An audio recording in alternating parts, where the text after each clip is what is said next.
It is a cold Wednesday afternoon in Cape Town. I must say Cape Town is really serving us the chills this winter. It is the 11th of June 2025 and we are driving the Citroën C3 Max. Now why I say Max is because this is the top spec vehicle or offering in this for this vehicle, and I have driven this vehicle before. But I must say that the top spec automatic 6-speed gearbox is a little bit of a game changer. Now the starting price of this vehicle for the first model, or the cheapest or the lowest of the range, it goes for 189,900, and I must say it's a big jump, for example, from something like the Suzuki Espresso if you were to purchase it for around 150 odd thousand rand. It's a big step up. It feels way more premium.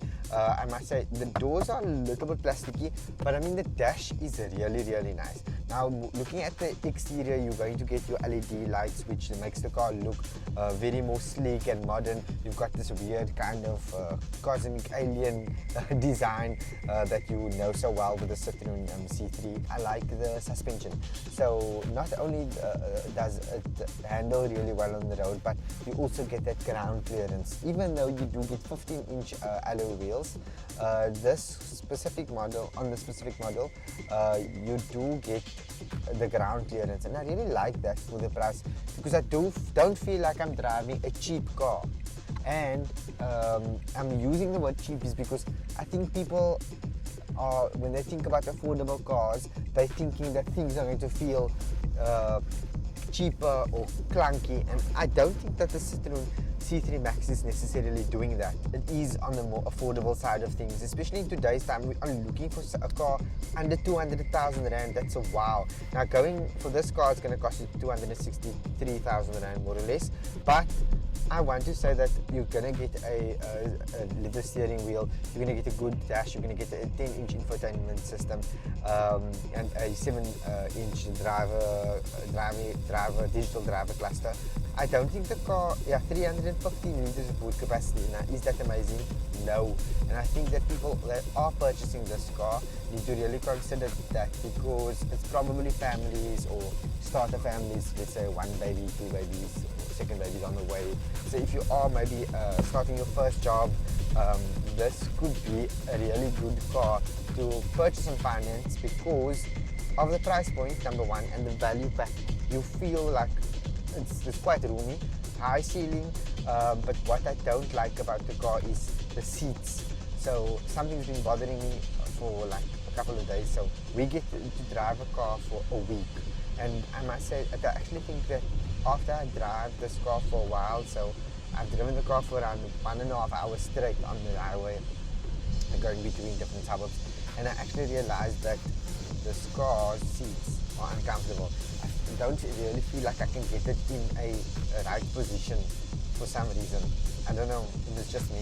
You can let me know if you also think so. They do kind of give you the feel that they have the impression that they do have the lumbar support, especially on the sides, but I don't feel like this is a very cushiony or comfortable seat. Electronic climate control system, which is awesome, and then also you've got the driver's steering controls, which is awesome as well. It's a solid car for the price, and I think that people don't really consider it because of the brand bias, especially here in South Africa, like I mentioned, but it's definitely a car to consider. I think more of us should think about especially now with the GWMs, the Geelys, the Jaycoos, and then of course, being more accessible and having accessibility, having access to so many different brands.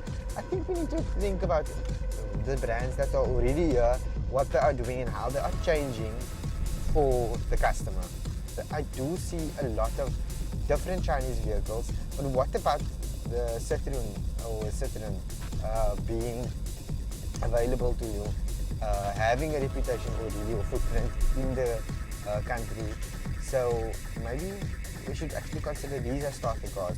On an end note to this vehicle, I must say that the one thing I should mention earlier is that the car doesn't have an unlock button.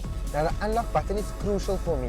Although this car does have automatic lock or auto lock functionality, I really appreciate that, because like I mentioned in many of my vehicle car reviews, the Suzuki's or even Toyotas, especially the new ones that are in partnership with Toyota and Suzuki, they don't have automatic locking, and I think that's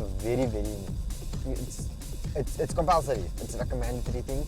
But the fact that I have to unlock the car by unlocking it manually here by the driver's seat, and then the rest of the doors lock, it's a bit of a slip. But again, the car does auto lock, so I don't know why manufacturer is not getting it right. Auto lock and then a button.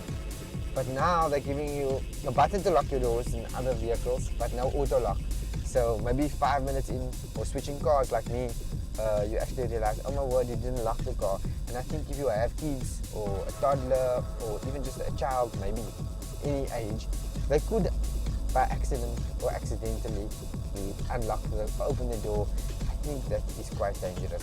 Now with all of the quirks of this vehicle, looking at the design of the exterior as well as the interior, small dots on the dash, that little detail, airbags, which is really nice, and then also this funny or differently shaped air vents.